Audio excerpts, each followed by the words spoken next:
Muy buenos días, estimadas, estimados. Mi nombre es Katy Müller. Para los y las que no me conocen, soy gerente de desarrollo de Acción Empresas en el área de desarrollo.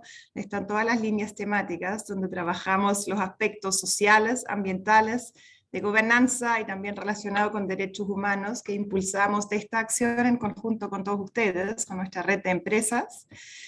Y hoy día les quiero dar la bienvenida a una sesión muy especial, a la sesión de cierre del programa Impulso Transformador, y darles las gracias no solamente por estar aquí hoy día, sino por haberse comprometido con ese programa, por haber participado en ese programa, por haber impulsado los cambios que pudieron en sus empresas.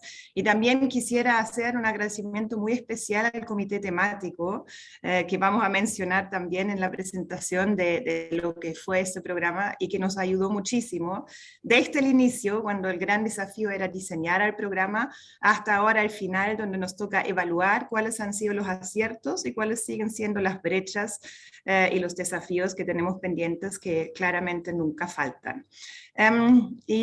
Obviamente quisiera también aprovechar esa oportunidad para agradecer el liderazgo de Natalie Drachtmann como jefa de esa línea, como codiseñadora del programa, que armó este grupo de aprendizaje, y que también con la guía y con otras iniciativas tuvo siempre el impulso de proyectar el impacto del programa más allá, a nuestra red completa de socios y ojalá más allá de Acción, porque los temas obviamente son relevantes para todo el sector privado en Chile.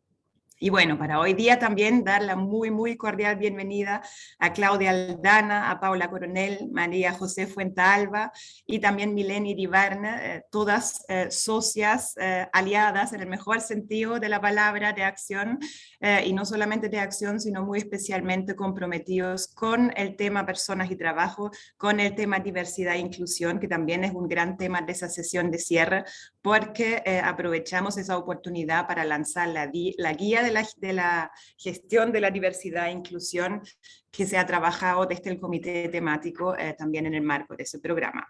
Entonces, Nati me pidió dar una bienvenida y quiero aprovechar de hacer un mini recorrido histórico de lo que ha sido ese programa, con sus muchos desafíos, con sus altibajos, con su realmente tobogano montaña rusa de eventos que ha pasado desde que lo lanzamos, y eso fue en octubre de 2019. Habíamos terminado a mitad de año recién la segunda versión del programa Más Diversidad. Ustedes se acordarán que tenemos una larga trayectoria en trabajar temas de diversidad, inclusión y sentimos, sin dejar de lado ese tema que nos sigue moviendo, que deberíamos abordar por parte de las empresas también el impacto que estaba teniendo la transformación digital sobre los equipos laborales y la necesidad de reconversión laboral.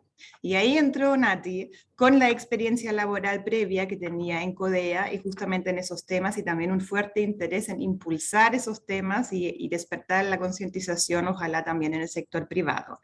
2 semanas después, el estallido social yo creo que nos mostró de la manera más radical posible cuán lejos estábamos todavía de una sociedad realmente inclusiva y cuán profunda era también la brecha de desigualdad.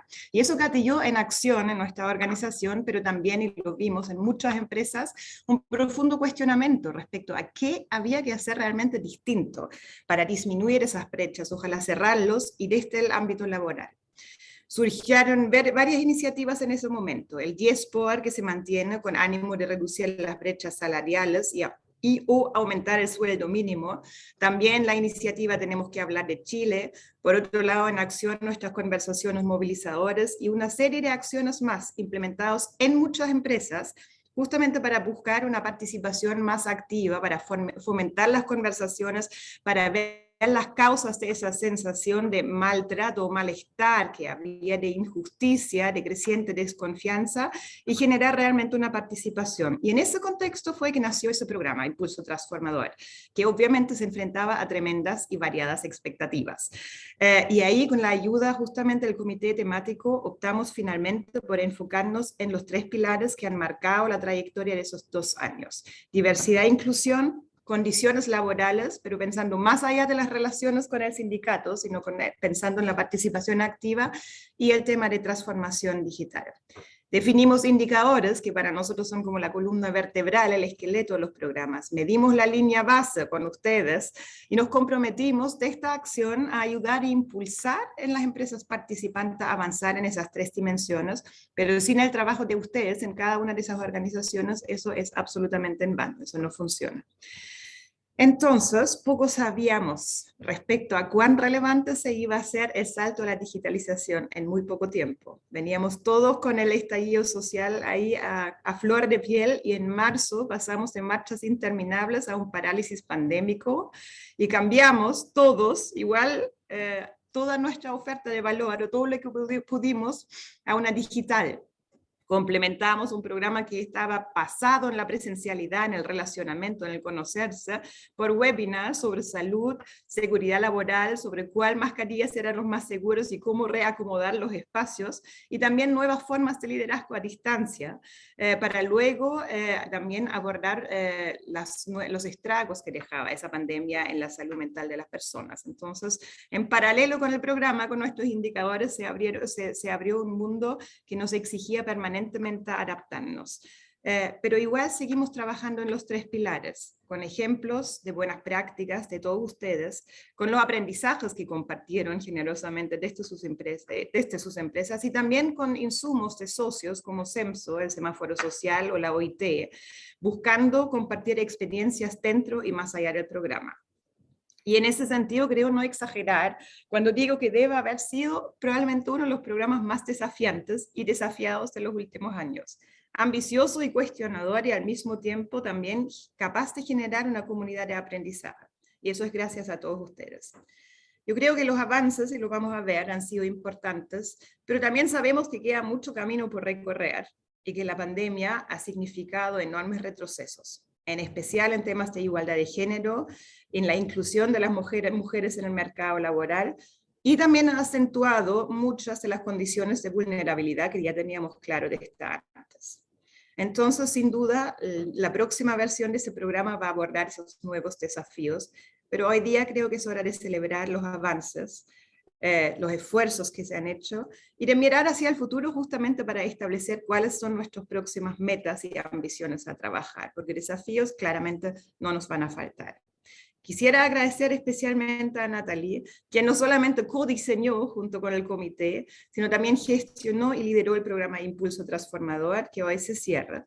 Y al mismo tiempo también se cierra una etapa importante en la vida de Nathalie y su paso por Acción. Y ahí, Nati, te quiero dejar la palabra. Nathalie hoy día está un poco enferma, así que está ahí con todo mi apoyo para la presentación, pero creo que es importante que tú tomes la palabra porque has sido la que ha gestionado ese programa en estos 2 años. Muchas gracias, Katy, por tus palabras y realmente me emociona escuchar todo el camino que hemos pasado en estos 2 años. Lleno de desafíos y aquí nuevamente en el cierre enferma. Nos faltaba ahí tener otro desafío más en este camino, pero feliz de estar aquí compartiendo con todos ustedes. Y sobre todo también, como tú dices, en un momento importante de mi vida, bueno, aquí la mayoría se va a enterar ahora, de que ya estoy en mis últimos días en Acción. En abril ya voy a partir para tener un cambio también en mi vida. Me voy a ir del país con mi pareja, así que ahí vamos a explorar nuevos caminos.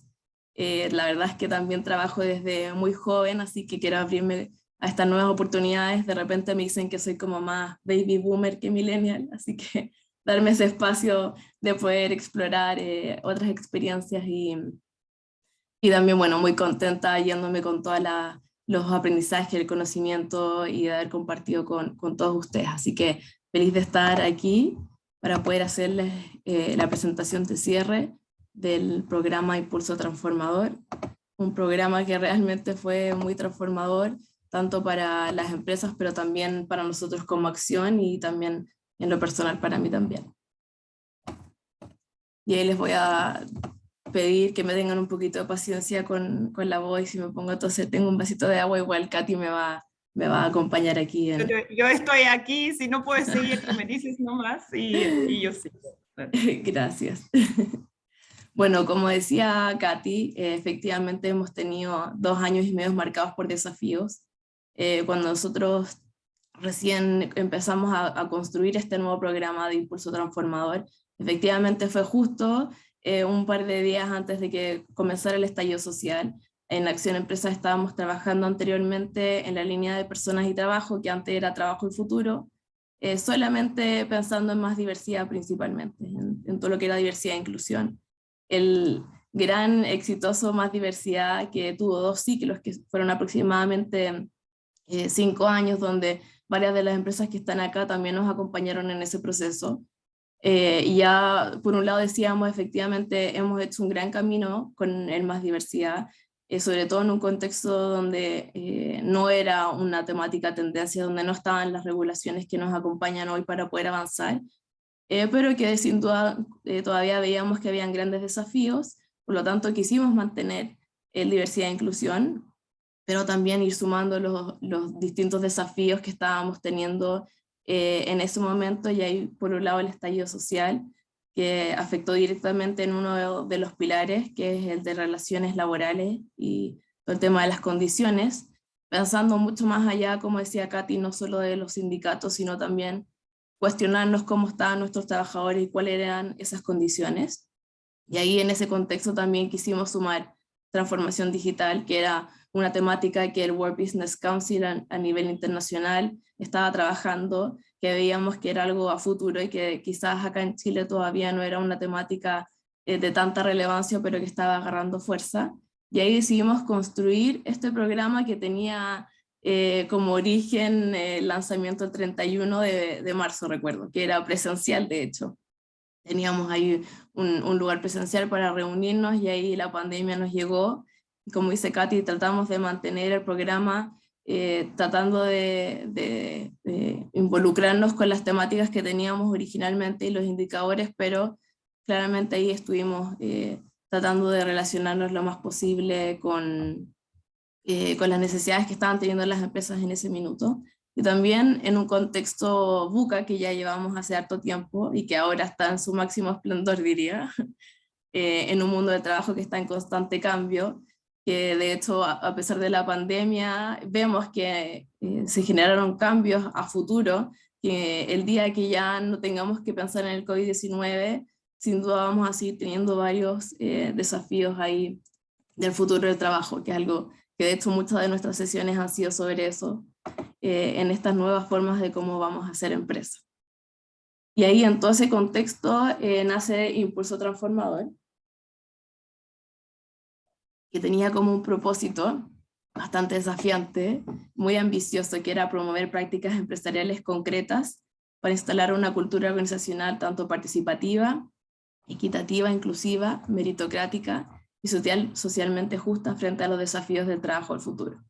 Como pueden ver, algo bastante humilde que queríamos hacer, y ahí teníamos mucho, claro, de más diversidad y también del estallido social que estaba afectando bastante y que fue directamente ya a nuestro propósito. Y ahí fuimos construyendo estos 3 pilares, que era transformación digital, diversidad, inclusión y relaciones laborales, como les comentaba. Y tuvimos 30 empresas que se comprometieron a avanzar con nosotros durante estos 2 años, de distintas industrias, de distintos rubros, tamaños de empresa, distintos avances, algunos que estaban con harta madurez en ciertas temáticas, otros que recién estaban comenzando, y se construye un camino muy, muy enriquecedor, donde las empresas que estaban más avanzadas podían compartir sus experiencias, sus aprendizajes, los errores que han tenido, las buenas prácticas, y estas sesiones de conversación que teníamos durante mensualmente, y que también nos fueron acompañando con estas alianzas. Aquí Fundación Descúbreme, que fue parte de varias de nuestras sesiones, la Escuela de Psicología de la UAI, donde también nos estuvieron acompañando, Talento Digital en temas de transformación digital, junto con sus distintas herramientas, Pacto de Productividad, que yo sé que muchos de ustedes participaron de los cursos gratuitos que ellos tenían para poder capacitar a los colaboradores en esta iniciativa público-privada. También Fundación Con Trabajo, en CEOs por la Inclusión, en la Semana de Personas con Discapacidad. La Inclusión Nos Une, que nos acompañaron en diciembre del año pasado. Comunidad Mujer también.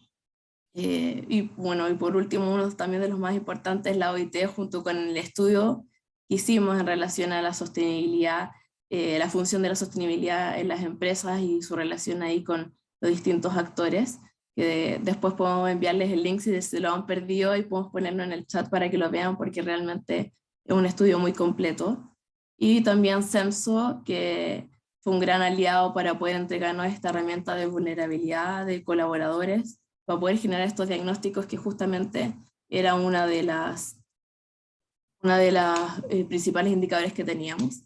Y aquí también, antes de pasar a la siguiente lámina, también destacar al comité temático que nos acompañó durante estos 2 años, que fueron SMU, Walmart, Sigdo Coppers, Empresas SB, Arauco, Colbún, Esval y también Lipigas, que nos reunimos sobre todo el primer año muy seguido para tratar de ver cómo, frente a todos los desafíos que estábamos teniendo en ese contexto, poder hacer la adaptación de lo que estaba ocurriendo y también con los desafíos que se vienen a futuro, que muchas veces las prioridades de la empresa estaban en el tema operacional, pero por eso eso no significaba de que no podíamos seguir mirando hacia futuro y los desafíos que tarde o temprano nos van a llegar y que lamentablemente no podíamos ir a hacer pausa. Y los indicadores principales que estuvimos abordando, por un lado, transformación digital, todo lo que tenía que ver con planes de trabajo para enfrentar las oportunidades de la transformación digital en relación a capacitar a los colaboradores que estaban en riesgo de potencial de automatización, que también es algo que se aceleró muchísimo con la transformación digital con la pandemia. También planes de capacitación, reconversión laboral, capacitar a los colaboradores con estas nuevas habilidades del futuro.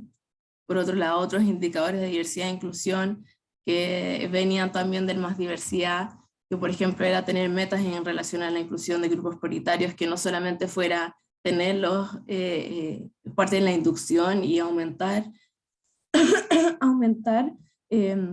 los porcentajes de contratación, sino también tenerlos en puestos donde realmente pudieran aportar hacia la organización, capacitar a los colaboradores en relación a sensibilización, a la no discriminación de la diversidad que se genera en nuestras organizaciones, también hay con un foco importante en brechas de género. Y por último, en el pilar de relaciones laborales, ahí había mucho, fuimos muy visionarios, y muchos de los indicadores que finalmente trabajamos durante la pandemia que teníamos pensado desde antes, como la conciliación laboral personal, las condiciones laborales de los trabajadores, también tener políticas de teletrabajo, cosas que por suerte ahí el contexto nos ayudó a que avanzaran de manera significativa, y ahí justamente se los voy a mostrar en los resultados.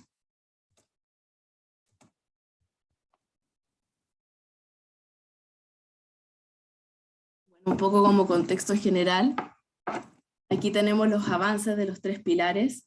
Transformación digital, que era uno de los desafíos que teníamos, no tuvo grandes avances, y un poco lo que pudimos leer durante las conversaciones con las empresas era de que en relación a las prioridades que estaban actualmente después del estallido social y de la pandemia, no era algo que se estaba trabajando actualmente o que muchas veces se veía como algo lejano, como solamente del departamento de TI, y costaba verlo de una manera más transversal en el resto de la organización, y también como recursos humanos, que principalmente era el área que participaba con nosotros, podía tener un involucramiento más directo en este ámbito.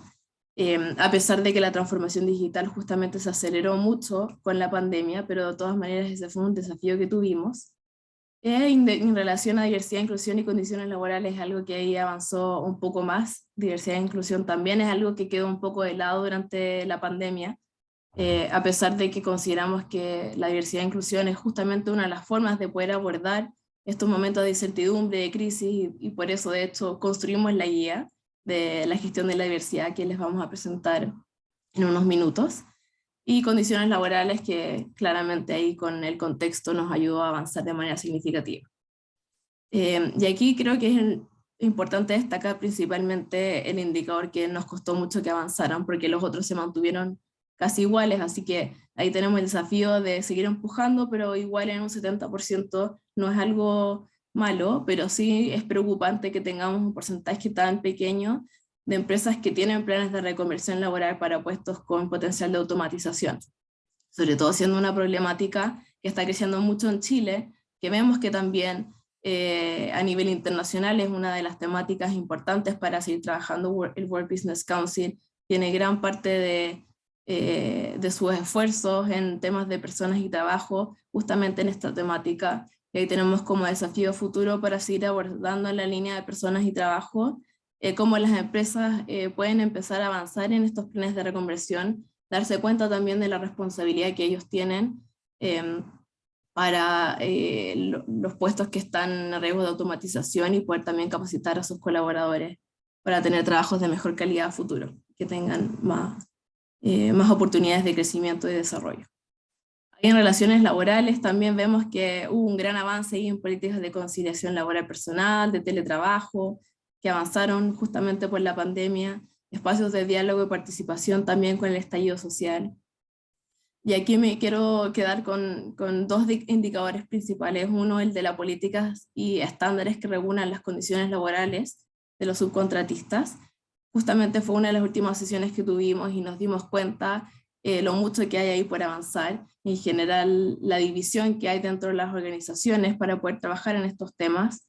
Y ahí el área de compra en general funciona muy separado a recursos humanos, de hecho tratando de buscar empresas que pudieran compartir su experiencia trabajando en conjunto, y cómo las condiciones de sus propios trabajadores se podían ampliar a los trabajadores externos, pero que están constantemente en las plantas, en la organización, que finalmente son parte de la cultura de la empresa. Nos costó muchísimo, así que es algo que tenemos que seguir trabajando, y creo que también el gran desafío de la sostenibilidad, de poder transversalizar algunos de los temas que tenemos, que de repente están muy encapsulados en ciertas áreas, y cómo eso se puede ir ampliando. Y por otro lado también destacar el gran indicador de diagnósticos de vulnerabilidad de los colaboradores, que diría que fue nuestro gran dolor de cabeza al comienzo, de cómo podíamos abordar esta temática que considerábamos que era sumamente importante, no solo después del estallido social, sino también algo que se venía desde antes, con los estudios del PNUD, de desiguales, ahora el último estudio que salió de OCDE, todo el tema del clasismo, de la discriminación, del trato que hay, y por otro lado ese sentimiento de desigualdad importante que se genera, y consideramos que era importante que las empresas se cuestionaran cuáles eran esas condiciones que habían para después tomar acciones. Así que ahí CEMSO fue un gran aliado, como dije, en entregarnos esta herramienta. Así que ahí tuvimos un avance importante de un 8% a un 50%, pero que todavía hay un gran camino por recorrer, que solo la mitad del grupo de empresas tenga estos diagnósticos. Es algo que tenemos que seguir trabajando, y de todas formas igual agradezco a las empresas que se sumaron a estos diagnósticos a pesar del temor que muchas veces había, estos cuestionamientos que habían de qué hago con las expectativas de mis colaboradores y después no puedo tomar acciones en relación a esas expectativas, pero después entendieron de que esas expectativas siempre están, y que de alguna forma teniendo estas mediciones se facilita mucho más el poder tener un impacto real ahí en los colaboradores. Y por último, para no seguir aburriéndolos con los indicadores y pasar a la parte más entretenida de la guía y el panel, tenemos aquí los indicadores de diversidad e inclusión.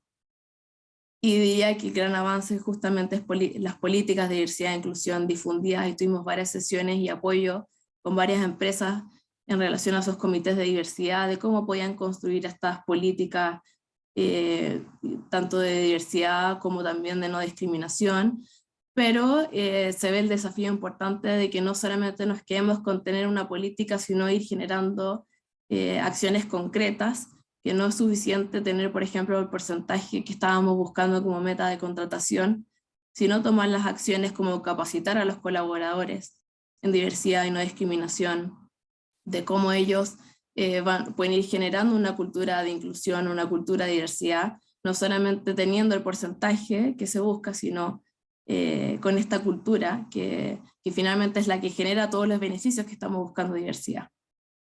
Y por otro lado, bueno, también los temas de intermediación con fundaciones, todas las organizaciones que tienen tanto valor para entregar, que son los reales expertos, que Por eso mismo intentamos siempre generar alianzas con ellos para poder entregarles el conocimiento y las herramientas que ellos tienen y que no se está aprovechando lo suficiente. Tampoco hay grupos prioritarios en altos cargos, como decían, tener a las personas de los grupos prioritarios en cargos donde realmente puedan generar liderazgo, donde se pueda aprovechar todos los beneficios de la diversidad. También tener metas de inclusión, no solamente decir ya vamos a tener la política, sino que cómo podemos tener metas concretas, que podamos tener un plan de seguimiento, indicadores, acciones, y no solamente un conjunto de buenas intenciones o de acciones que no tienen realmente un plan de trabajo detrás. Así que ahí vemos importantes desafíos, pero por lo menos sigue siendo un tema de mucha relevancia y que realmente nos sorprende después de haber estado los 5 años con más diversidad, ahora 2 años de impulso transformador, y que diversidad e inclusión sigue siendo por lejos uno de los temas que más interés sigue generando en las empresas. Y justamente por eso decidimos hacer la guía de gestión de la diversidad, porque veíamos que las empresas que estaban más avanzadas tenían mucho conocimiento para entregar, pero que también había un importante grupo de empresas que efectivamente estaba solamente comenzando en este camino, que les dificultaba ver desde dónde abordar un tema que era tan grande, cuál era la forma de poder ir haciendo los primeros pasos, así que ahí quisimos aprovechar todo el conocimiento de las empresas que estaban más avanzadas, que fue un pequeño grupo en nuestro comité temático, para que nos ayudaran a ver cómo ellos hicieron este camino y cómo podíamos seguir avanzando. Y a Katy la voy a dejar con el resto de la guía. Muchas gracias, Nati. Muchas gracias también por presentar esos indicadores que muestran bastante dónde hay brechas, creo yo, y dónde hemos avanzado harto.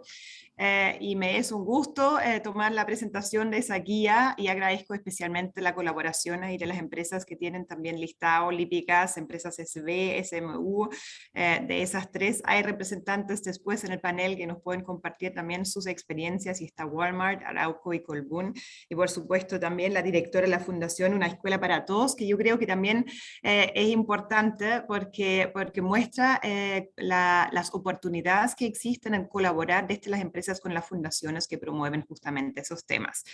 La guía va a estar, y ya está de hecho, disponible en el sitio de Acción Empresas. La idea es que ojalá la usen, pero no solo la usen, la difunden. Es material que realmente está ahí para la disposición de todas las empresas que quieren hacer una gestión integral, una gestión a conciencia del tema de la diversidad e inclusión en las empresas, y en ese sentido la estructura también refleja un poco cómo tomar ese tema.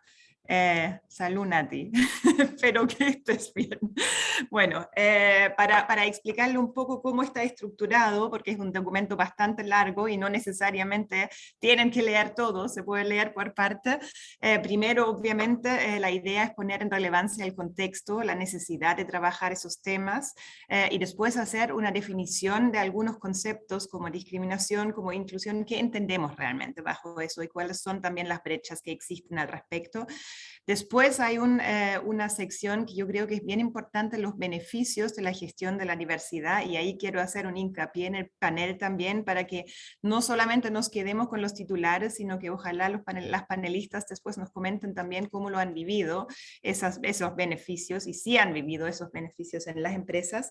Y después viene la parte que yo creo que es más enfocado en el tema de gestión, que son los pasos para gestionar temas de diversidad e inclusión. Una parte importante sobre los grupos de la diversidad, y lo llamamos así, y no grupos minoritarios, porque no necesariamente son minoritarios. No voy a ir más allá de género, pero los grupos de la diversidad, o los grupos donde vemos que hay condiciones estructurales que no permiten una igualdad de oportunidades, no necesariamente tienen que ser grupos minoritarios. Y cierra con una sección muy aplicada, con casos prácticos justamente que muestran cómo las diferentes empresas han tomado esos temas en sus respectivos contextos. Entonces, Nati, quizá me ayudas a mover porque Sí, no tengo yo lo muevo, no te preocupes. Sí quiero muchas gracias. una cosa muy pequeña en relación a los grupos de la diversidad.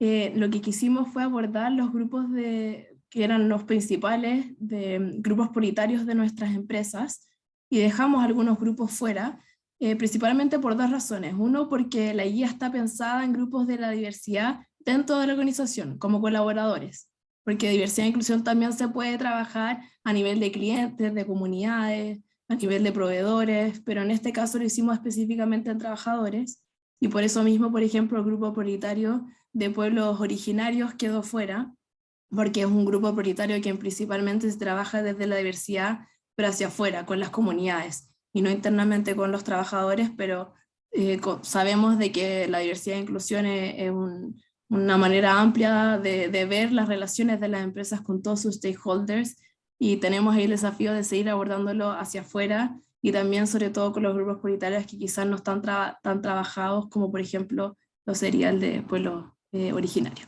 Quería ahí dejar Muchas gracias, Nati. una duda que tuvimos harto cuando la lanzamos. Sí.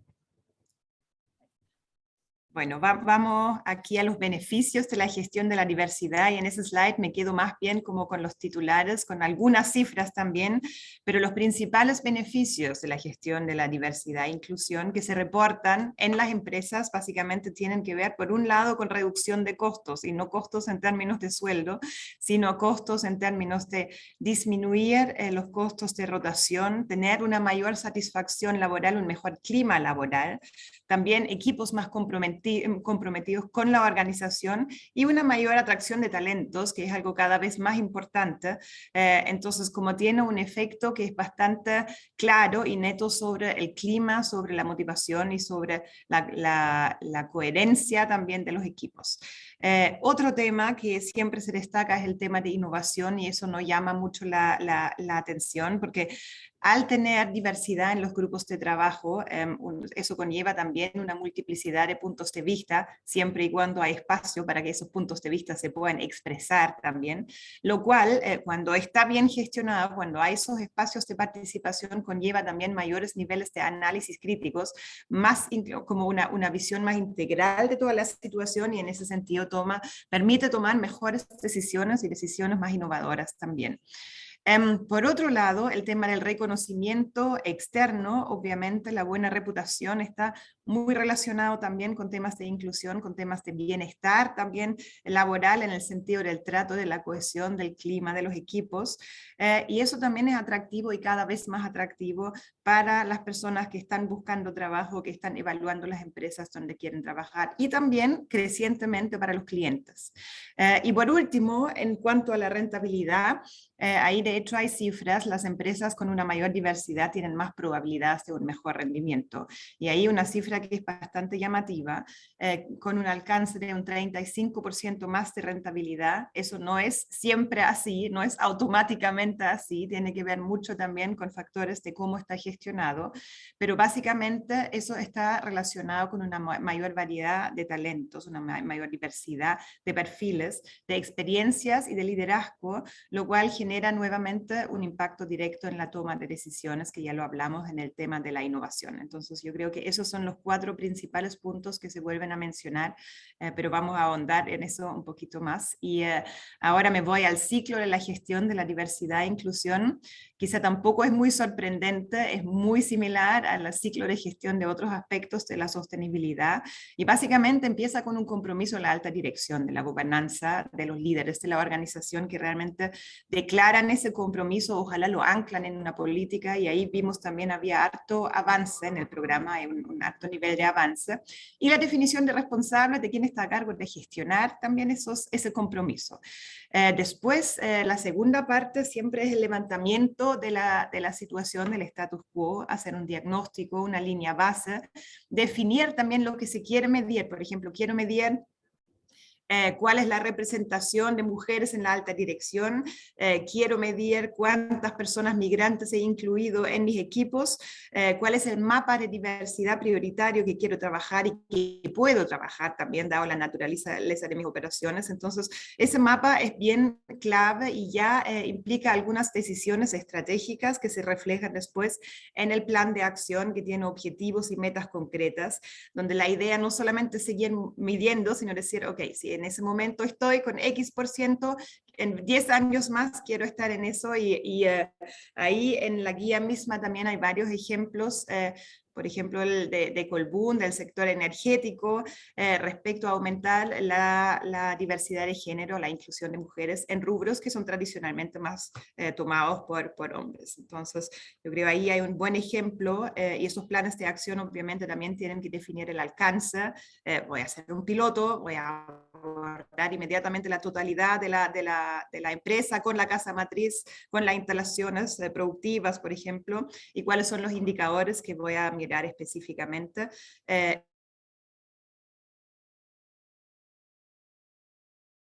Directa o indirectamente relacionado con ese ciclo que tiene que ver con selección, reclutamiento, contratación, pero también focos en la formación de personas, qué módulos van a ser transversalmente importantes, cómo voy a abordar también situaciones de acoso o que atentan esa política, cuáles van a ser las sanciones, voy a tener sanciones, cuál es el seguimiento que se hace, cómo comunico esos procedimientos y esas metas que me he puesto, cómo tengo a todo el mundo on board realmente, cómo los tengo involucrado y convencido de esa política, cuáles son las alianzas con fundaciones que quiero generar para facilitar el reclutamiento, para facilitar también la integración efectiva, y cómo monitoreo y me dedico también a la mejora continua del clima laboral y de los factores que promueven la diversidad y la inclusión en los equipos. Y ahora vamos al próximo, Nati, que es el último que tengo respecto a la guía.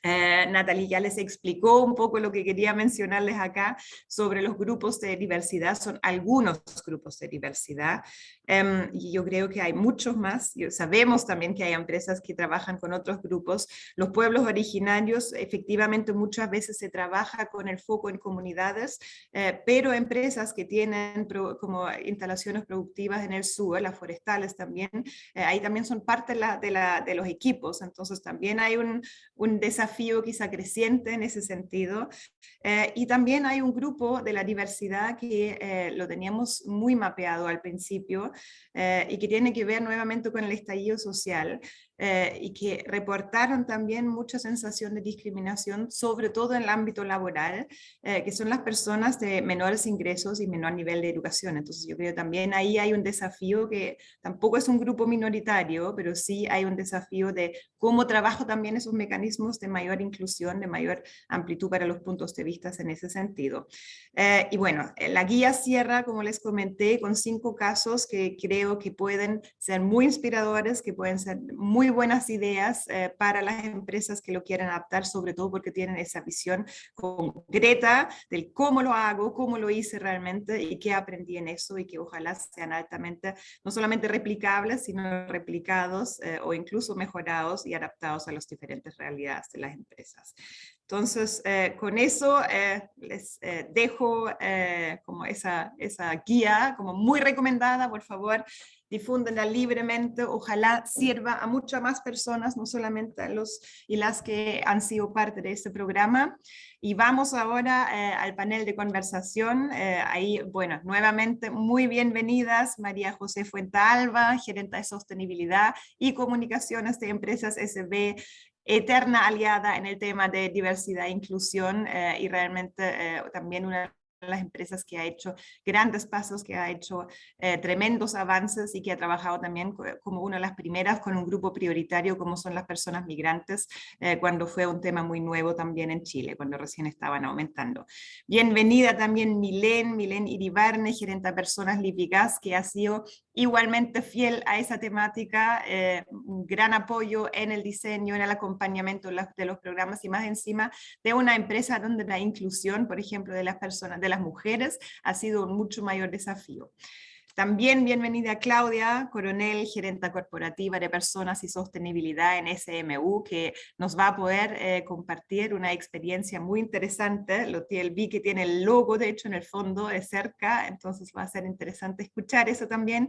Y por supuesto a Claudia Aldana, periodista y directora también de Fundación Una Escuela para Todos. Y quisiera enfocar ese panel en 3 preguntas como principales. Y gracias por bajar la presentación para que nos podamos ver las caras. Muy invitados a prender sus cámaras, a hacer sus preguntas también, ojalá por chat, para que los pueda integrar. Y voy a empezar con una pregunta que creo que su opinión es muy importante y que voy a hacer transversalmente a todas las panelistas. ¿Por qué les parece importante, desde su experiencia como personal, mantener ese foco en diversidad e inclusión, incluso en tiempo de crisis? Todos ustedes han sido promotoras del tema en sus empresas, en sus organizaciones, y les consta que abordar proactivamente esos temas no es solamente una responsabilidad social, sino también trae realmente ventajas para las empresas. ¿Cómo lo ven? María José, te veo ahí como no sé por qué me apareces primero, así que te paso la palabra y te invito a contestar esta pregunta. Gracias, Katy. Bueno, felicitaciones primero Acción por esta guía. De verdad que nosotros cuando partimos hace ya 7 años atrás, vamos a cumplir 7 años con nuestra política de diversidad e inclusión, si hubiéramos contado con esta guía, el camino se nos habría hecho bastante más fácil. Así que qué bueno que varias empresas cuenten con esta guía y ya no tienen excusa para subirse al tren de la diversidad e inclusión. ¿Por qué es importante seguir hablando de diversidad e inclusión? Porque creo que primero tenemos que entender que nuestra sociedad es bien discriminadora y es una sociedad que tiende a encasillar siempre.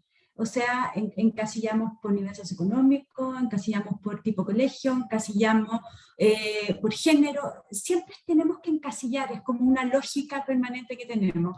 Y creo que tenemos que trabajar, y creo que lo ha hecho, esto de que las empresas nos empecemos a involucrar en los temas de diversidad e inclusión, pero tenemos que trabajar para normalizar un lenguaje inclusivo, por normalizar el hablar de diversidad. La diversidad es parte de nuestra sociedad. Yo soy distinta a la Milena y la Paula, probablemente las tres, claro, somos mujeres, venimos de empresas y eso es lo que tenemos común, pero probablemente las experiencias de vida son totalmente distintas y eso enriquece los puntos de vista. Cuando estábamos en el Comité Estratégico de Impulso Transformador, siempre compartimos diferentes miradas, desde el rubro de la empresa, desde la experiencia, desde la historia de cada una, y ahí es donde está nuestra diversidad. La diversidad nos cruza a todos, no es solo para los migrantes, no es solo para las personas con discapacidad, sin duda que son grupos que hemos tenido que visibilizar, porque los teníamos como sociedad como escondidos, ¿no? Eran grupos que gracias a la ley de inclusión empezamos a hablar mucho más y nos dimos cuenta que como sociedad teníamos una deuda pendiente con las personas con discapacidad.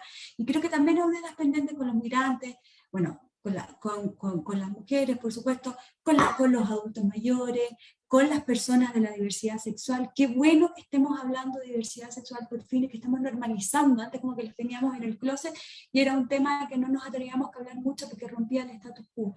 Por eso creo que tenemos que seguir hablando de diversidad e inclusión, pero también hacer la apuesta a que esto es un tema transversal, que no está solo reducido a los grupos, a todos nos convoca el hablar de diversidad e inclusión, nos toca a todos, además porque la diversidad e inclusión es además de transversal, interseccional, o sea, no es solo las personas con discapacidad, puede haber un migrante, una mujer, que sea migrante, mujer y que tenga discapacidad, por ejemplo. Y ahí como vemos, nos cruza todo. Entonces desde ahí creo que todavía tenemos ese desafío de cambiar el lenguaje de nuestra sociedad, pero también cambiar como miedo a las diferencias que tenemos como sociedad, desde donde se gatillan los sesgos, y empecemos a ver las diferencias como un beneficio, como algo positivo. Todos ganamos con las diferencias, todos nos enriquecemos con las diferencias, y desde ahí tenemos que construir sociedad, creo yo. Muchas gracias, María José. Voy a aprovechar también de preguntar ahí a Paula, que también ha trabajado esos temas, que también es una promotora de esos temas, y hemos visto que durante los últimos años, lamentablemente, muchas empresas han dejado de lado justamente sus planes de diversidad e inclusión para enfocarse en otras prioridades organizacionales. ¿Eso es un error, Paula? Voy a decir algo, por eso que esta pregunta, tú nombraste la etapa, porque en este trabajo del periodo pasó estallido social y pandemia, ¿cierto? Que esas cosas nos cruzaron y voy a apropiar de las palabras de mi gerente general, porque fue una pregunta que teníamos al momento de ese momento, está hablando de pandemia y todo. Las convicciones no se renuncian, ¿no? Es como, si la diversidad no es tu convicción, en los momentos difíciles, entonces era solo para, llamémoslo en lenguaje simple, estamos en confianza, grupo de Quito, para la foto. cuando uno no es capaz de sostener sus convicciones ante la adversidad, ante cuando todo te dice que va a ser súper difícil, que no, lo podemos esperar, aguántate un poquito, no era verdad. Nosotros, tú dijiste el sello cerca, nuestro sello cerca es la forma cultural, y ese ha sido el desafío de nosotros, y mucho lo que hablabas tú, María José. Realmente lo principal es primero trabajar el no discriminar, el entender que somos personas y trascender, porque uno habla como la empresa, al final el que toma decisiones detrás de la empresa son personas, con nuestro sesgo, con nuestro espíritu, con nuestras convicciones, con nuestras zonas cómodas, y con nuestros aprender y desaprender. Y el trabajo en SMU es una compañía joven, por decirlo, o sea, hace poco tiempo tenemos una fusión de 60 compañías. Imagínense el desafío de 60 compañías, desafío cultural, armar una sola cultura a lo largo de todo Chile y Perú, ya, quiénes somos, qué queremos ser. Y nos unimos a nuestro sello cerca, con el centro, la R, que es el respeto, hasta la cercanía, la E, la excelencia, la L, el respeto, la C, la colaboración, y la A, la agilidad, que es lo pertinente también para nuestro negocio y cómo tenemos que vivir las decisiones. Y una empresa centrada en las personas, nuestros clientes, la comunidad, nuestra gente. Y entre la adversidad, hablemos de estallido social, hablemos de la pandemia, teníamos que seguir trabajando. Este es un músculo cultural que se atrofia. Esto no es como que te ganaste una medalla una vez y ya gané los olímpicos, gané un premio, que a propósito, el fin de semana nos avisaron ahí que salimos reconocidos en el premio de Iguay y el Mercurio de la empresa Diversa e Inclusiva, como dice, súper bien, pero es un resultado de un trabajo, no es el propósito. Qué bueno que venga, pero uno trabaja por el impacto que genera con las acciones que está realizando. Y en esto, si uno trabaja la diversidad constantemente, la diversidad existe, porque lo otro es negar, es como decir que no existe. Somos diversos, somos. Lo importante es cómo hacemos que esta mezcla funcione, que la inclusión efectivamente permee en tu compañía y trascienda. Nuestro gran propósito es que uno no se desdoble, que la empresa sea uno, y al salir ya empieza a discriminar, que no lo conversa en tu casa, con tu hijo, el colegio, la universidad, porque eso también te trasciende de cuando entrevistas, cuando seleccionas, cuando escuchas a tus colaboradores cuando tienen algún problema, a tus representantes, a tus clientes. Sin duda que genera valor. Y no renunciar al trabajo de diversidad e inclusión en todos sus ejes, centrado en la persona como principio fundamental de la no discriminación, con tus grupos de interés pertinentes, que en este caso en SMU son migrantes, generaciones, género y discapacidad, que son los grupos más pertinentes que teníamos en este caso, pero no quiere decir que los otros queden excluidos. Es como, solo este indicador y esta, no. El trabajo es muy desafiante y gratificante, en la medida que nosotros trascendemos y nos replanteamos. Nosotros tenemos la mayoría de dotación femenina también, y entendemos que desde la casa tenemos un rol, desde cómo educamos, para influir más allá de nuestro espacio físico o de los programas típicos, por decirlo de alguna manera. Es un cambio cultural de mente, trabajar los sesgos, educar a todos en cómo visibilizar nuestros sesgos. Súper importante, porque nos permite tomar decisiones más ricas, más enriquecedoras, más multidisciplinarias, que sin duda son clave de éxito, te podría señalar. Así que sí es un error, finalmente nunca fue un propósito trabajar la diversidad e la inclusión si renunciaste en esto.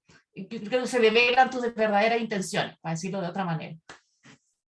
Muchas gracias, Paula. Me encanta esa imagen del músculo que hay que entrenar, que hay que mantener. Yo creo que eso es algo también que han hecho mucho en Lipigas. Milén, tú estás ahí promoviendo la inclusión de más mujeres, y en ese sentido quizá como quiero ahora ir un poco más al segundo foco, ¿cómo han hecho ustedes internamente para abordar esas principales brechas? Empezaron con una brecha bien grande, hemos visto en los resultados que siguen habiendo brechas importantes en la inclusión, sobre todo de grupos de la diversidad en altos cargos, es donde menos se ha avanzado. Quizá, ¿cómo lo han hecho ustedes y cómo han abordado interna y también en conjunto con los equipos esas brechas para avanzar? Cuéntanos un poco. A ver, bueno, primero también agradecerles y agradecerles por haber trabajado con ustedes, porque la verdad que este comité que tuvimos durante estos 3 años, que han sido tan difíciles, los 2 segundos, fue muy enriquecedor, yo creo, para todos. Probablemente mucha gente piensa que porque uno ya está un poquito más avanzado, todo les sale fácil y rápido, y no es así. Nosotros también tenemos muchas dudas, aprendemos en el camino, nos caemos, volvemos atrás, en fin. Entonces también animo a los que tal vez no se atreven, la verdad que es un camino de aprendizaje. yo estoy muy en la línea de lo que han comentado María José y Paula, en términos que somos una sociedad muy diversa, pero nos hacemos bien poco cargo de esas diversidades, como que no queremos verla. Estamos acostumbrados, especialmente los que venimos de mi generación, de los baby boomers, ¿cierto?, a vivir en burbujas. Chile es un país de muchas burbujas. Las empresas son de burbujas, son de feudo. No, esta es mi área y tú no te metas y no opines. La verdad que cambiar esos paradigmas, esas dinámicas, no es fácil. Y yo creo que lo más importante finalmente es hacer conciencia de estos sesgos que muchas veces son súper inconscientes. Yo el otro día estaba en un seminario y un hombre dijo, yo me arrepiento tanto que toda mi vida he dicho cuando a uno le toca, ¿no es cierto?, un mal rato, un mal proyecto que no le resulta y dice, pucha, me tocó bailar con la fea. Y la verdad es que uno toma conciencia hoy día de lo que significa eso. Pero yo lo escuché toda mi vida, lo he escuchado en Lipigás en muchas reuniones. Y recién ahora tengo conciencia de que eso tiene un impacto, tiene un significado. Entonces, yo creo que una de las cosas más relevantes es trabajar en hacer esta conciencia, en mirar nuestros sesgos, en hacer que otros también los puedan mirar y que se pueda reflexionar. Esto es un trabajo de mucha reflexión, de muchas conversaciones. Hay que poner metas, ¿no es cierto? Hay que hacer gestión. Tenemos tantos sesgos que también les cuento otra experiencia. Nosotros, un equipo de mujeres en recursos humanos, mayoritariamente mujeres, porque son las únicas áreas donde hay más mujeres que hombres muchas veces. Y fíjate que publicábamos todos los avisos de selección en masculino. Buscamos ingeniero, buscamos supervisor, buscamos gerente, en fin.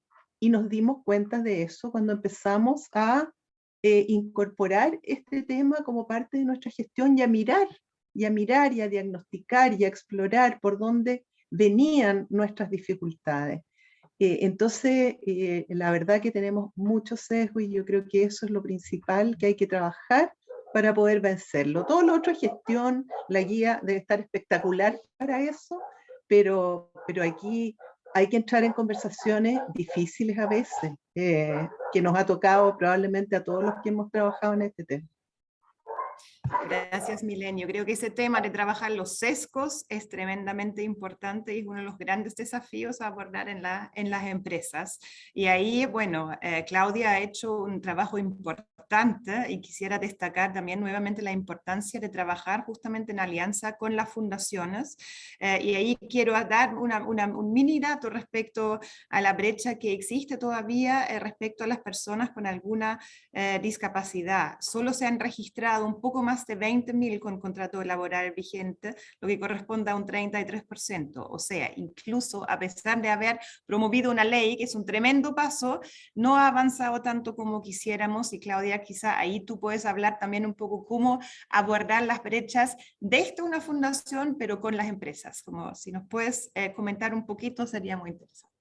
Bueno, primero que nada les quiero agradecer la invitación y les quiero dejar advertidas que como mamá de una niña con síndrome de Down, en cualquier momento va a aparecer porque tiene un amor por las cámaras que la supera y además está resfriada, entonces quiere que la suene yo. No quiere sonarse sola, pese a que tiene 11 años, es como la mamá, cuando se enferma agoniza. Así que por si aparece, esto no está preparado, ¿ah? No es para despertar simpatías aparte, por si acaso.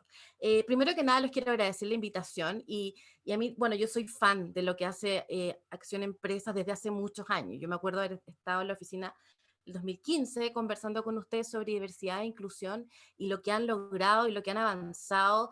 Yo que soy periodista y que me gusta quejarme, aquí me tengo que comer mis palabras porque me encuentro con esfuerzos tan significativos como es Impulso Transformador y con esta guía además que ojalá fuese difundida y que se comparta, porque muchas veces cuando nosotros conversamos con empresas sobre un cambio cultural, que es la inclusión, hay que partir tan de a poquito. Uno no puede llegar a decir, hola, 1%, no, vamos 5% de personas con discapacidad, porque es un trabajo que debe ser bien hecho, con calma, y no como una imposición. Desgraciadamente la palabra inclusión se usa tanto para marketing. Por ejemplo, ahora, bueno, ayer fue el Día Mundial del Síndrome de Down, y hubo marcas que tomaron eso para vender calcetines. Entonces, ahí es cuando uno dice, bueno, trabajemos en diversidad y en inclusión, no nos utilicen. La idea de trabajar con personas, y aquí es donde yo los aplaudo a todos ustedes que están acá hoy día conversando sobre esto, es dejar atrás el enfoque caritativo, sino que ver a estas personas como sujetos de derecho y además comprender el círculo virtuoso del cual ustedes son parte. Porque hoy estamos hablando también, que decían recién, las decisiones las toman las personas. Claro, y también estas decisiones que ustedes toman como personas influyen directamente en personas como nosotros. Cada una de estas políticas que ustedes toman, cada vez que se sientan a conversar de diversidad, el impacto es directo, porque al contratar una persona con discapacidad, no solamente están contratándola a ella, sino que a toda la familia. Somos todos los que estamos detrás acompañando, orgullosos, porque cuesta tanto. Entonces, eh, no es solamente el impacto económico que pudiese tener en esa persona ser contratada, sino que también es el motivo de orgullo de muchos, es también un impulso para otros a trabajar en esto, es también lo que las fundaciones decimos, mira, hay casos exitosos, sí se puede si es que está bien hecho. Entonces, como fundación, nosotros una escuela para todos, hoy día estamos de gala, ya yo no me maquillo todos los días hasta ahora, hoy es un día súper importante para nosotros porque hemos tenido avances muy concretos. Conversamos con el ministro de Educación porque no podemos impulsar un cambio laboral si no hay un cambio desde los colegios. No podemos pedirle a las personas con discapacidad que lleguen a golpear las puertas para ser contratados si 1 de cada 10 personas con discapacidad no sale de cuarto medio. 1 de cada 2 no termina octavo básico. Entonces luego existe la ley 21.015, que por supuesto que amo, pero que entiendo que tiene estas falencias, en que llegamos a pedirles a ustedes, contraten personas con discapacidad, pero no tienen quizás las habilidades suficientes, no ha habido un trabajo social con ellos, y se producen de repente experiencias que dejan un mal sabor. Y por supuesto que eso lleva a muchas empresas a retraerse respecto a estos temas. Entonces, hoy como fundación estamos muy contentos porque empezamos juntos, por lo que veo, nosotros también para el estallido social empezamos a empujar una ley que impulsa que las personas con discapacidad, todos los niños con necesidades educativas especiales que siempre están con el portazo en la cara, se va a obligar a los colegios a recibirlos. Y después de 2 años y medio, la ley durmiendo, la despertamos, conversamos con el ministro de Educación, y hoy a las 3:30 ingresa a tabla en la Cámara de Diputados, algo que esperábamos hace mucho rato y que logramos ayer después de mucho molestar a muchas personas. Entonces es un día importante. Y lo que les quería terminar diciendo, porque sé que estamos súper en el tiempo, partamos por cosas simples. A veces la diversidad se ve como algo gigantesco, como algo que nos tiene que dar hasta pena. No nos miren con la cabeza de lado cuando uno les empieza a hablar, mira, tengo un hijo con síndrome de Down. No es necesario, no es un drama, es también parte de la vida de nosotros. Pensemos que en Chile somos el país con mayor cantidad de nacimientos de personas con síndrome de Down en cuanto a tasa de nacimiento. Estamos casi en el doble que el resto de los países del mundo. ¿Y qué estamos haciendo como sociedad? No pensemos en el Estado, no pensemos en qué es lo que van a hacer las empresas, pensemos en lo cotidiano. También lo estaban diciendo recién, cuando hablamos en la casa, Milén lo decía perfecto, bailar con la fea, las palabras con que nosotros nos insultábamos hace un par de años atrás. Yo soy de la generación, nací en los 70, aunque no lo parezca, pero teníamos un enfoque muy horrible hacia las personas con discapacidad. Y luego, desgraciadamente, hay ciertas cruzadas solidarias que se aprovecharon de eso y que aumentaron también esa forma de tratar. Entonces, partamos por el lenguaje. Nosotros como fundación, entre nuestros servicios también está el lenguaje inclusivo. Y muchas personas les da susto, dicen, ya le van a poner E a todo, si no le queremos poner la E. Es otra cosa, es enseñar por qué tenemos que hablarnos con respeto y también abordarlo. Entonces, partamos de a poquito, no le tengamos miedo a estas políticas que de repente parecen teñidas de un color político. No, los derechos son de todos y mientras más los establezcamos, pensemos en que mientras más sean aceptados, entre comillas, estos grupos, más nos alejamos de nuevos estallidos sociales, mejores sociedades vamos construyendo, y con los índices que acaban de presentar acá en la Acción Empresa, es imposible negarse al impulso transformador de acercar a la discapacidad. Así que en una escuela para todos los esperamos en temas de consultorías, de inclusión, y sobre todo recuerden que cuando ustedes toman uno de estos gestos, no solo personas con discapacidad, sino que cualquiera de los grupos prioritarios. Habemos familias detrás, que estamos agradecidas, que nos ponemos las camisetas también con sus empresas. Yo conozco muy bien las políticas inclusivas de muchas de las empresas que están acá. Las que están en el manual destacan algunas, porque hay otras que tienen y que no las están promocionando lo adecuado, porque son muy buenas. Me saco el sombrero con SMU, que he trabajado también de cerca muchas veces en temas de discapacidad. Lipigas lo que está haciendo con la ruta de la equidad de género, súper replicable, pero también muy transformador. Y SB me dejó, perdonen la palabra, peinar para atrás, con todo lo que han logrado en un periodo de tiempo que, si lo pensamos, es bastante acotado. Así que los felicito, les agradezco además, y los invito a que nos pongamos todos con el pandero también a promocionar este tipo de iniciativa. Es fundamental que nosotros conversemos con nuestro entorno, de repente una cosa que contemos, no les digo una diaria porque no los van a invitar más a grupos de WhatsApp, ellos me están sacando ya los grupos, con una diaria que conversemos, con un dato, bueno, la risa de mi hija, vamos a cambiar este país, y es mucho Muchas gracias, Claudia. Yo creo que lo que tú abordaste como apunta harto a una última pregunta que quería hacer y que tiene que ver realmente con cómo impactamos en la cultura, cómo vale también, cuán importante es la integración real, no solamente la contratación, sino de generar un espacio donde las personas pueden desempeñarse bien, pueden mostrar todo su potencial, y también lo importante que es el lenguaje, como desde lo más básico del lenguaje. Entonces, para cerrar este panel y también el evento y no alargarnos mucho, quería pedirles un pequeño desafío, en una o máximo 2 frases, por dónde hay que empezar, dónde hay que poner el foco para empezar a trabajar una cultura organizacional basada en la diversidad. María José, vuelvo a ti, así que ahí, te dejo con el desafío de 1 o 2 frases. Gracias, Katy. Es una pregunta que nos han hecho harto cuando hacemos mentorías también. Hemos participado en varias mentorías de otras empresas. Yo te diría que siempre para mí son clave 2 ingredientes.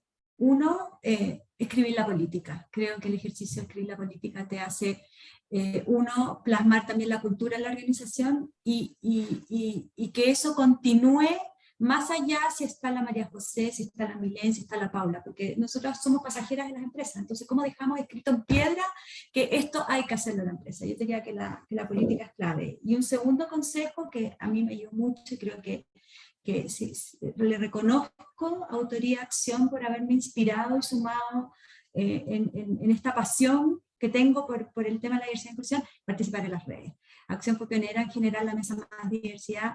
Hoy día está la red de empresas inclusivas SOFOFA, la red de empresas interculturales del servicio de sociedad migrante, Pride Connection. Estoy pasando el aviso porque, por favor, participen. La manera en que las empresas estamos compartiendo experiencia, nos estamos acompañando, estamos sin reinventar la rueda, y además va a ser una red de apoyo para ustedes súper relevante.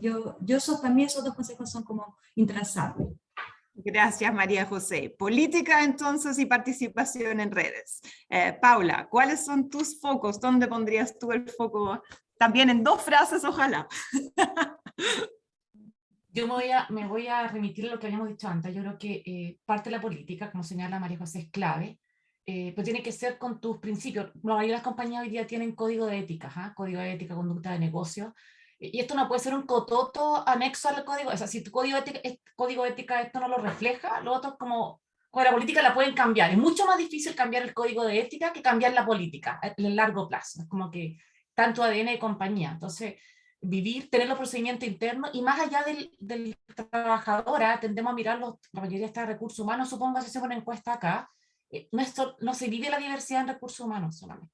Es con la operación, es con compra, es parte de todo. Uno es como el embajador nomás, el articulador, pero si te apropias de un tema de diversidad que queda en recursos humanos, va a morir en la empresa. Diría que como eso hay que tener mucho cuidado. Lo tienen que vivir otros, uno articula, solamente, y no es el proyecto personal, es un proyecto de la empresa, que también es como la otra mirada, tiene que ser muy pertinente.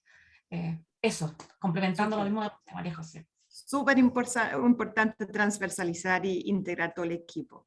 Milén, ¿cuál sería tu tip así para Roberto, pero también para todos los demás? ¿Cómo avanzamos? ¿Cuál es el 1 o 2 puntos claves ahí?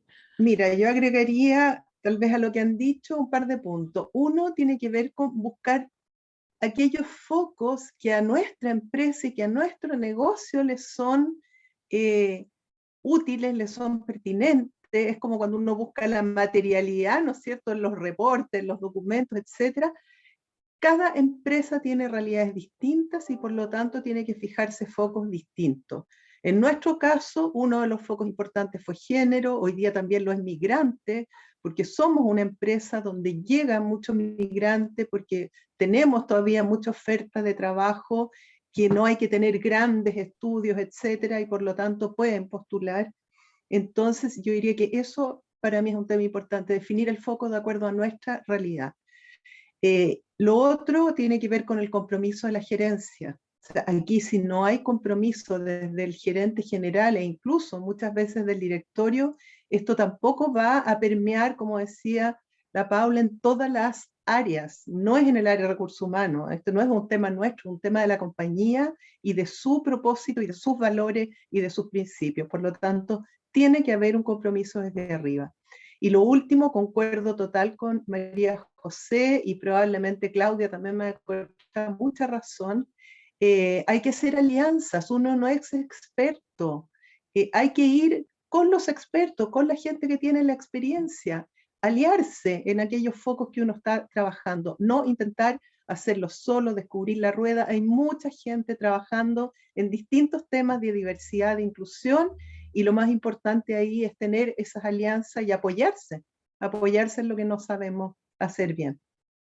Buenísimo, muchas gracias Mileni. Yo creo que ahí feliz de dejarlos en contacto también con Claudia, es una de las fundaciones con quienes una alianza es muy auspiciosa, puede ayudar mucho a promover esos temas y les agradezco nuevamente a todos. Nos hemos pasado un poquito, entonces en ese momento creo que tengo que darle un cierre a ese programa. También quiero pasar la palabra por última vez a la Nati para que se despida, pero no sin antes agradecer muy especialmente a las panelistas, muy especialmente al comité temático y a todos ustedes, y desearlo el mejor de los éxitos para impulsar esas temáticas en sus empresas y en donde estén. Así que muchas gracias. Nati. Gracias, Katy, por ahí ayudarme en el resto de la presentación y muy buenas las preguntas y las respuestas del panel. Y nada, agradecerles a las panelistas que nos acompañaron hoy, a ti, Katy, también, y sobre todo al grupo de empresas que estuvieron tan comprometidas y entregaron ahí su tiempo durante estos 2 años, mensualmente que nos vimos, de tratar de compartir lo más posible con todas estas barreras que teníamos de la tecnología, que no era fácil generar esos espacios de conversación, de reflexión, que tanto hacemos nosotros en Acción. Así que les agradezco a toda esta disposición en estos tiempos difíciles, porque realmente logramos generar un grupo muy enriquecedor y muy buenas conversaciones a pesar de todas las dificultades que tuvimos. Así que agradecerle ahí a todo Impulso Transformador, que gracias a ellos, a cada una de las empresas, pudimos construir el programa que tuvimos estos 2 años. Gracias a ti, Nati, y mucho, mucho éxito en tu nueva etapa. Sí, muchas gracias, Mire. Muchas gracias y ojalá vemos al menos algunos también en el próximo programa. Sí, ya saben ya, hay muchos desafíos, así que los seguiremos en el próximo programa. Vamos a seguir invitando. Que estén muy bien. Gracias por la invitación, que estén bien. Gracias, chao. Chao.